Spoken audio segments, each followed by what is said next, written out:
La evolución económica global hacia una realidad postindustrialista y digital ha generado una diversificación y pluralización de las fuentes de empleo, lo que a su vez ha hecho necesarios instrumentos más flexibles en los mercados laborales con objeto de lograr un comportamiento económico más adaptable a la realidad presente.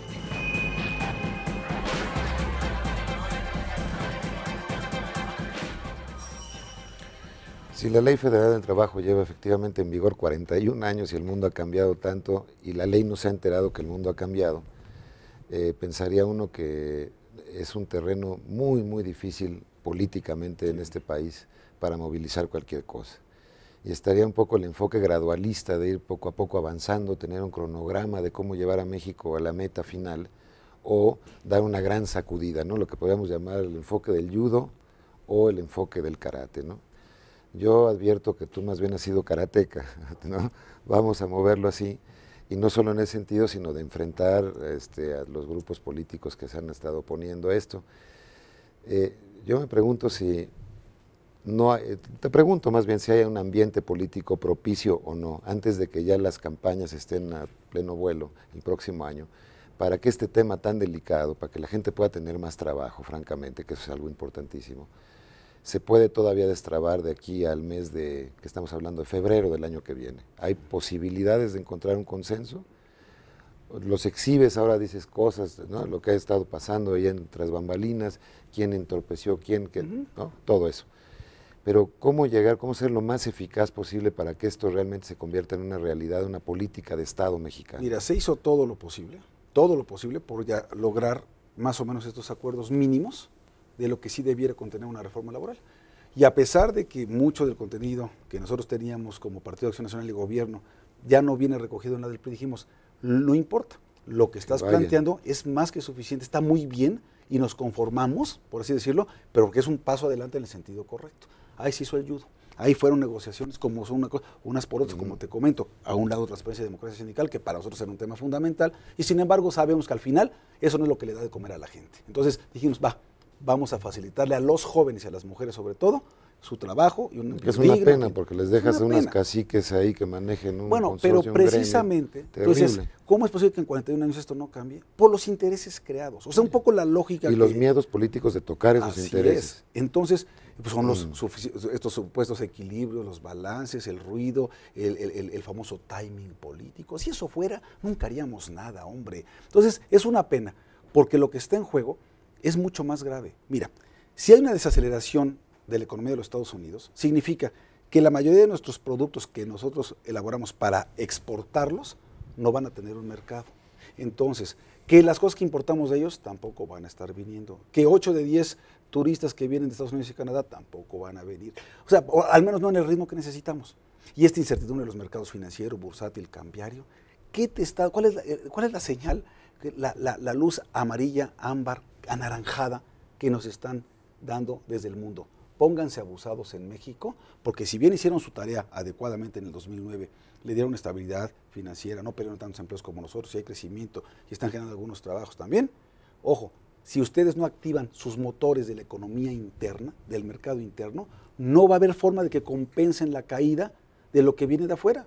Si la segunda fuente de divisas de nuestro país proviene de las remesas de nuestros connacionales que se van como migrantes, pero cada vez se van menos migrantes a los Estados Unidos, primero por las restricciones que tú has comentado muy bien en la frontera para que no pasen a Estados Unidos, y segundo, porque también está deprimida la actividad económica allá. Por eso resulta que en lugar de ser 108 millones como pensábamos que somos en México, somos 112, porque ya cada vez menos gente se está yendo para allá. Sí, los jóvenes, el bono demográfico que tenemos en México la migración. Significa cada vez más gente pasa ya de los 13 a los 14 años, y pasando los 14 años es la edad mínima para trabajar, y comienzan a presionarte tu mercado laboral. Y si tus manufacturas no las vas a poder exportar, y si el turismo no va a llegar al mismo ritmo. Y no vas a tener remesas. Y bueno, precisamente por eso tienes que echar adelante los cambios estructurales. Los tienen un puñado de 628 mexicanos de ese mundo de 112 millones, 628 que en teoría representan los intereses de ustedes, de los que están en su casa, de los que nos están viendo y escuchando. Pero ¿dónde está, y lo que dice el presidente Calderón, dónde está? Es ya un distanciamiento, un divorcio entre la verdadera representación popular que debieran tener estos legisladores con el sentir de la gente, de lo que realmente necesita la gente. Todo se está convirtiendo, desafortunadamente, Enrique, en cálculo político. Me temo que no solamente es en México. ¿Ves lo que está pasando en Estados Unidos? Bueno, esta polarización extrema, donde se está llevando esto al extremo, es verdaderamente también por causa de la política. La política hoy no está, no lo veo así a nivel global, no está al servicio de las mejores causas de la humanidad, de las personas. Y es un momento especialmente malo, porque cuando la economía falla, normalmente viene el tiempo de la política. Claro. Ahora yo creo que tenemos un año no solamente político per se por las elecciones. La combinación puede ser muy mala. Puede ser terrible. Puede ser muy mala. Porque mira, cuando digo que la confianza del inversionista se cae y la del consumidor se cae, sí provoca crisis. Porque entonces la dinámica de la economía... A ver, un padre de familia tiene miedo de lo que pueda pasar en algunos meses. El coche que iba a comprar, ya no lo compra. El crédito que iba a tomar, ya no lo compra. Que se iban a cambiar de casa, ya no se cambian. Que iban a hacer un viaje, ya no lo hacen. Es decir, hay una cautela excesiva en el consumidor. ¿Y qué pasa con el inversionista? Opera más o menos igual. Si no sabe bien a bien qué va a pasar en 6 años, en 10 años, en 12 años en un determinado país, qué tal va a ser su tasa de retorno, qué tan segura va a ser esa inversión, ¿sabes qué? Me repliego, la expansión que tenía pensado hacer, no la hago, la nueva inversión en este centro turístico siempre no la voy a realizar. Y eso sí le pega a la economía, eso sí le pega a la economía real. Y eso sí te genera. A ver, tenemos hoy más de 600,000 empleos creados en lo que va del año. Oye, qué buena noticia, sí. Y vamos a terminar más o menos así como en 600,000 el año. Pero es raquítico, ¿sí? Para lo que hombre, queremos. Si necesitas 800,000, pero yo sí te aseguro una cosa. Si tuviéramos esa reforma laboral, este mismo año hubiéramos tenido esos 800,000 empleos. ¿Por qué? Por una sola razón.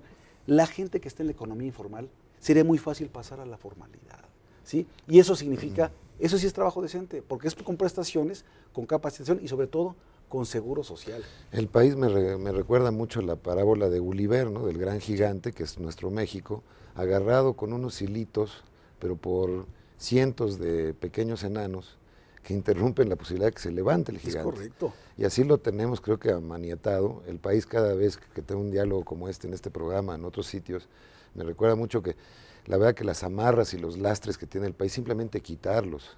Pero es quitarle barreras, no pero ni mira, siquiera intentar. Pero te voy a decir que hay una gran hipocresía detrás de todo esto.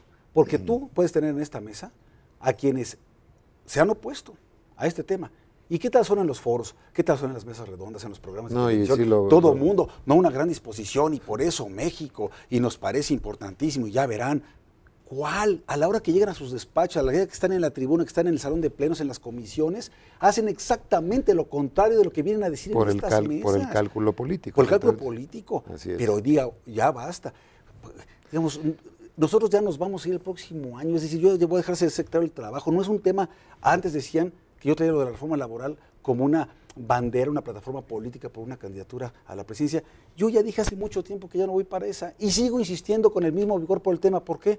Porque yo siendo secretario y viendo todos los días esa realidad del mercado laboral, digo, es un pecado, es un crimen no ir adelante. Llego a la reunión del G20 en París, todos los países coinciden en que este es el problema número 1 ahorita a nivel mundial y nosotros teniendo un instrumento tan poderoso para poder aliviar, no resolver del todo, pero sí aliviar razonablemente ese problema, sí, no lo hacemos por un cálculo político. En este programa lo hemos analizado ya desde el punto de vista, por ejemplo, del sector energético, etcétera, pero lamentablemente se nos ha terminado el tiempo. Hablar.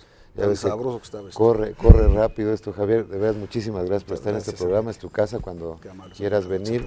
Ojalá que tengamos un programa próximamente para celebrar que hay una reforma laboral. Ojalá, hombre, y explicarla y aplaudirla a quien le tenemos que aplaudir. Aquí nosotros no vamos a regatearle el mérito a nadie, pero que salga por vida de Dios. Estupendo. Muy bien, pues tuvimos a Javier Lozano esta noche con nosotros. Muchísimas gracias, amigos de Efecto Mundial, y nos vemos la próxima semana.